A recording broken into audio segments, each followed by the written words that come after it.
আজকের রান্নাটা আমার খুব পছন্দের, কচুরলতি চিংড়ি মাছ দিয়ে। তাই ভাবলাম তোমাদের সাথেও শেয়ার করি। আমি কমলিকা, আমার রান্নাঘরে তোমাদের সবাইকে স্বাগত জানাই। কিছুটা কচুরলতি কালকেই আমি পরিষ্কার করে ছাড়িয়ে রেখেছিলাম। এবার কিছুটা জল গরম করতে বসিয়েছি। জলটা ভালো মতো ফুটে গেলে লতিগুলো এর মধ্যে দিয়ে ভালো করে সেদ্ধ করে নিয়েছিলাম।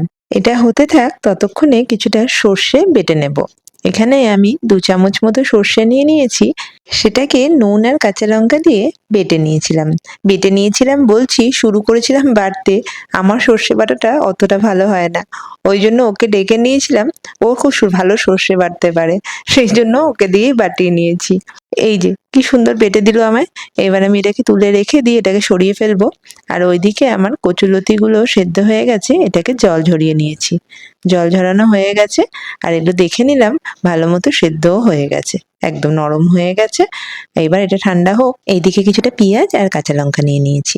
পেঁয়াজগুলোকে প্রথমে পাতলা করে কেটে রেখে দিয়েছি, আর কাঁচা লঙ্কাটাও কুচিয়ে নিয়েছি, ওটা আমি লাস্টে ইউজ করব।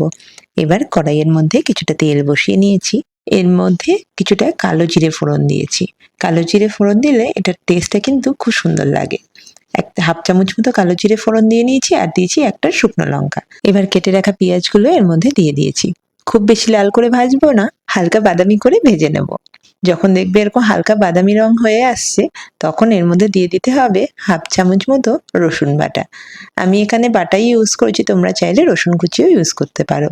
রসুনের কাঁচা গন্ধটা চলে গেলে পরে এর মধ্যে দিয়ে দিয়েছিলাম যে ছাড়িয়ে রাখা চিংড়ি মাছগুলো ছিল সেইগুলো। চিংড়ি মাছ দেওয়ার সাথে সাথেই দিয়ে দিয়েছি কিছুটা নুন আর হলুদ গুঁড়ো। এখানে নুনটা কিন্তু আমি ভাজার জন্য যেটুকু দরকার সেটুকুই দিয়েছি, বাকি নুনটা আমি এখানে পরে দেব। সবকিছু ভালো করে মিশিয়ে চিংড়ি মাছটা মোটামুটি 4 থেকে 5 মিনিট আমি রান্না করে নিয়েছি। এরপর সর্ষে বাটাটা দিয়ে দিয়েছি, আর সর্ষের বাটি ধোয়া জলটাও এর মধ্যে দিয়ে দিয়েছি। সবকিছু ভালো করে মিশিয়ে 3 থেকে 4 মিনিট ভালো করে নাড়াচাড়া করে নেব। এবার বাকি নুন আর হলুদটাও দিয়ে দিয়েছি, কারণ সর্ষে বাটার মধ্যেও কিছুটা নুন আছে, আর চিংড়ি মাছের মধ্যেও কিছুটা নুন আছে। তো বাকি নুনটা আমি স্বাদ বুঝে দিয়ে দিয়েছি। এবার সিদ্ধ করে রাখার লতিগুলো এর মধ্যে দিয়ে 5 থেকে 6 মিনিট এটাকে ঢাকা দিয়ে রান্না করতে হবে। তারপরেই দেখতে পাচ্ছ লতিগুলো এরকম মিশেও এসছে, আর তেলটাও ছেড়ে দিয়েছে কড়াইয়ের গা থেকে। এবার নামানোর ঠিক আগে কিছুটা চিনি দিয়ে দিলাম, জাস্ট এটা স্বাদটা একটু বাড়িয়ে তুলবে এটা। আর কিছুটা যে লঙ্কা কুচিয়ে রেখেছিলাম সেটাও দিয়ে দিয়েছি। এখন কিন্তু আমি ফ্লেমটা অফ করে দিয়েছি, আর এটা সার্ভ করে নেব। এটা খেতে এত টেস্টি হয়, এটা দিয়ে পারলে আমি পুরো ভাতই খেয়ে ফেলি।